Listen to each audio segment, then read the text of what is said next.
Hello everyone, my name is Daniel and I want to welcome you to my video blog channel.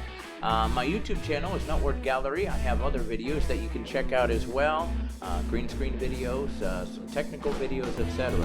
Today I want to talk to you about how you can take a Logitech C920 or C922 and a macro lens and achieve a blurred background that is just like what cinematographers will achieve when they open their aperture setting all the way to the widest point on their camera lens. So without further ado, let's get into it. Alright, welcome. As you may notice, when you see my space, you should see some blurring around the edges. Well, what would even be better is if you can have multiple cameras, and these multiple cameras also have a blurring effect. And it is possible.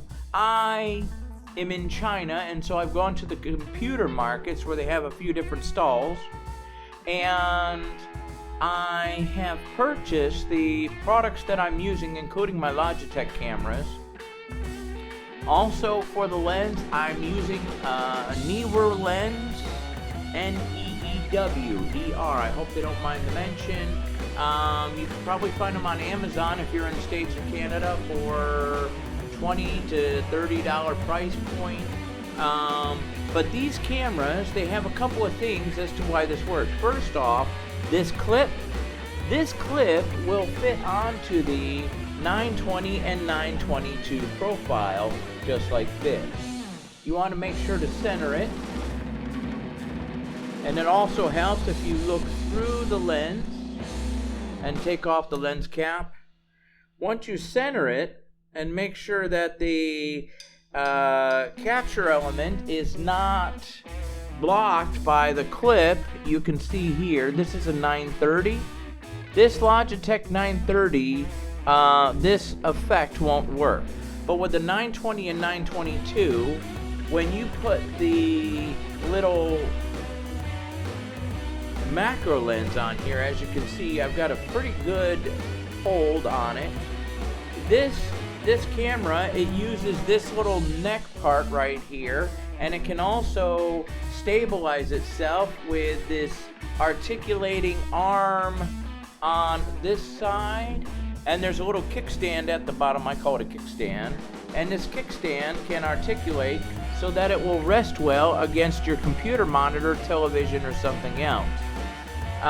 Once you have that done, then all of the rest of the settings are within Windows Camera.exe utility or within inside of OBS, and you can set the properties of these USB cameras.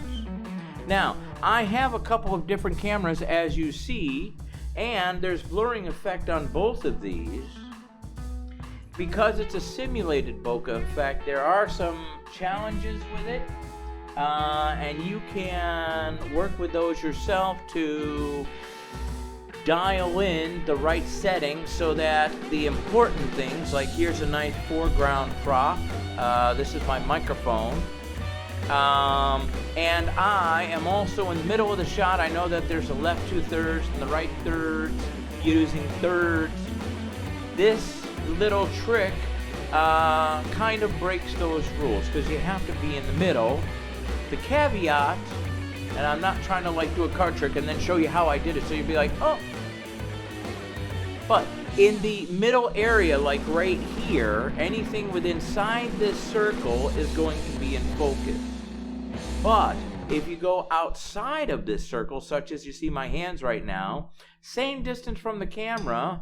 Let me go back to the, same distance from the camera, but there's a bit of a blur. And the further back I go, it's also out of focus. That's what bokeh is.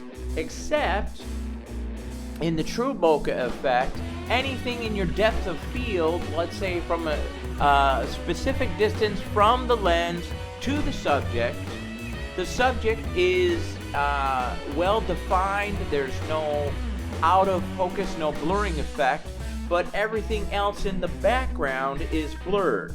Well, in this In this scenario, the reason why it works is because I'm in the middle, but the other key, don't tell anybody, is if you wear a solid dark color, it's a lot harder to notice the blur.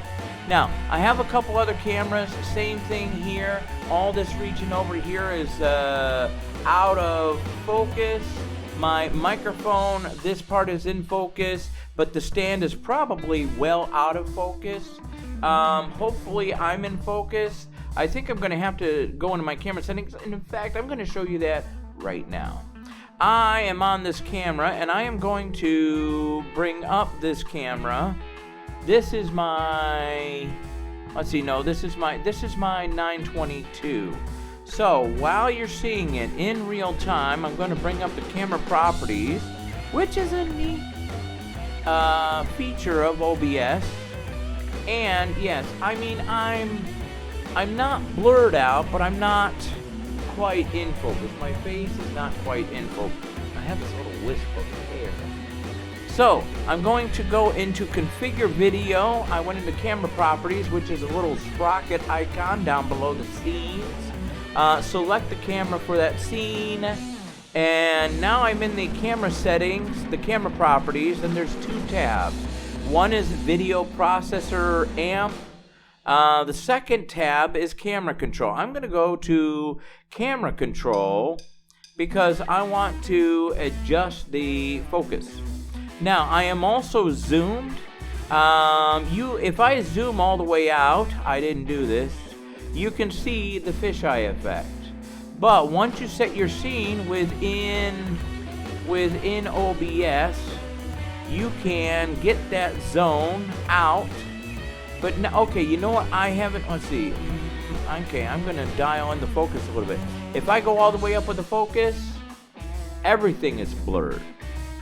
But usually you can pull back on your focus ring, and this way I'm pulling back on the focus slider, and because it's a macro lens, I'm just blurring the center. I want the center in focus, and so I'm at a 23 value. Can I go up a little bit? I'm seeing fuzziness on my face, and this is where I was before. At 40, I don't like it, so I need to come down into the 30s. 37, 32, because it's so fine. I'm still seeing a little bit of blur. I want more definition in my face. 26. Okay, right here. This is going to be 3. That's not. The outer regions are automatically blurred already because that's how a macro lens works. But let's see, I am 30, let's see, and the microphone is okay. I think this is okay. I'm in the middle. I have zoned out or zoomed in so you don't see those funny geometries. Obviously over there 3 to 4 meters away is blurred. And this over here is blurred. Right now my hand is blurred. Good. It's just like the bokeh effect, except you have to be in the middle of the shot for this little workaround to work. So I hope that this is informative. I hope that you might have the fun if you have a small budget.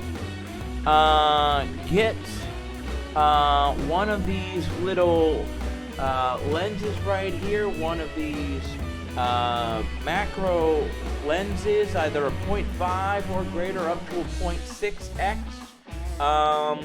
Make sure the clip will go over your, the clip can go over the webcam. I would show you the .6, but no. And then just clip it on. Make sure that you set your camera right, because this does make the camera front heavy. You want to make sure that you can take like a little tripod, and that could screw in the back, so when it's on your TV, and even if you have this little kickstand up, the tripod will hang down like this, and then you can offset the weight differential, You can still swivel the neck of the camera to where you want it to be. And then once you have it dialed in, you probably want to leave it there. Otherwise, you're going to have to do your setup every single time. I'm still learning. There's little minute variables that I find that I have to fix. Right now, I'm right next to a big window, and so even the sun is not at its full brightness. It's a cloudy day, but this plethora of light is coming in and really washing out my light right here with this view. That's why if I go to the, well, I'm gonna switch out of this camera and let me go back to the straight on view. So as you can see, yes, blurred out here, in focus in the middle, and this is about the same range for the lens. If I go to my main view, my front on camera, it's a matter of this much is probably in view. And again, I've zoomed in the camera to get rid of the side angles that would all be curved and whatnot. Good luck with that. I think you will have a lot of fun. And again, this is to achieve a cinematic effect using the Logitech C920 or C922 camera. The lens apparatus in the 930, it does not work. I've tried it. The 930 has a 90-degree angle field of view. With the 920 and 922, we have a 78-degree field of view. And so when the macro camera makes that much wider, it's like pulling in more light. But then when you just zoom in a little bit, you've still got the same amount of light, but you've also got some blur areas as that glass curves out like this. No worries. Before I say too much, farewell. Thank you for watching. Click the subscribe button if you want to hear more content of little things that I might come up with and other technical stuff. I have a 4-year degree in computer science. Not that it means much, but hey, it's great. Click the like button if you want, and also leave a comment down below if you have another way that you can achieve the bokeh effect if you don't have the budget for a 35mm camera. A 35mm camera with a barrel lens, yes, or an ARRI or a red or a black magic, all those, yes. They'll have all the different lens adapters and stuff, but with the Logitech there's no lens, so we're just using a macro lens. So with that, see you in the next one. Thank you for watching.